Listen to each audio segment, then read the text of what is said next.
Pan കാർഡിൽ ഈ തെറ്റുകൾ ഉണ്ടെങ്കിൽ ഉടൻ തിരുത്തൂ. ഇല്ലെങ്കിൽ ഇൻകം ടാക്സ്, ബാങ്ക്, ലോൺ എല്ലാം തടസ്സപ്പെടാം. പാൻ കുറക്ഷൻ 2026. നമസ്കാരം കൂട്ടുകാരെ.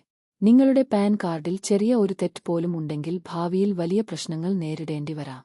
ഇന്നത്തെ വീഡിയോയിൽ പാൻ കാർഡിൽ സാധാരണയായി കാണുന്ന പ്രധാന തെറ്റുകളും അവ എങ്ങനെ തിരുത്താമെന്നും നോക്കാം. 1. പേര് തെറ്റായിരിക്കും. ടേക്ക് ഹൂമിലും ഹീഡിലും പേര് വ്യത്യസ്തമാണെങ്കിൽ.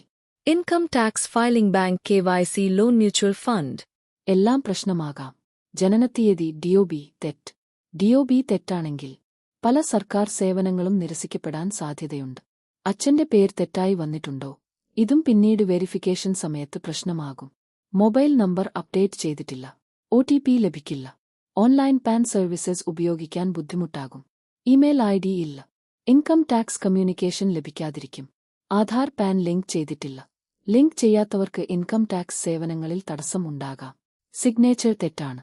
ബാങ്ക് വെരിഫിക്കേഷൻ സമയത്ത് പ്രശ്നമാകും. ഫോട്ടോ വ്യക്തമായിട്ടില്ല. ഫ്യൂച്ചർ വെരിഫിക്കേഷൻ സമയത്ത് റിജക്റ്റ് ആവാം. പാൻ കുറക്ഷൻ എങ്ങനെ ചെയ്യാം? Online CSC centre, PAN service centre വഴി അപേക്ഷിക്കാം. അവസാനമായി, പാൻ കാർഡിൽ തെറ്റുകൾ ഉണ്ടെങ്കിൽ വേഗം തിരുത്തുക. ഇല്ലെങ്കിൽ income tax return, bank, KYC, loan, passport തുടങ്ങിയ സേവനങ്ങളിൽ ബുദ്ധിമുട്ട് നേരിടേണ്ടി വരാം. ഈ വീഡിയോയിൽ പാൻ കാർഡിൽ സാധാരണയായി കാണുന്ന പ്രധാന തെറ്റുകളും അവ എങ്ങനെ തിരുത്താമെന്നും വിശദമായി പറയുന്നു. Name correction, DOB correction, father's name, mobile update, email update, Aadhaar linking, signature, photo. കൂടുതൽ CSC സർക്കാർ സേവന വിവരങ്ങൾക്കായി ചാനൽ സബ്സ്ക്രൈബ് ചെയ്യൂ.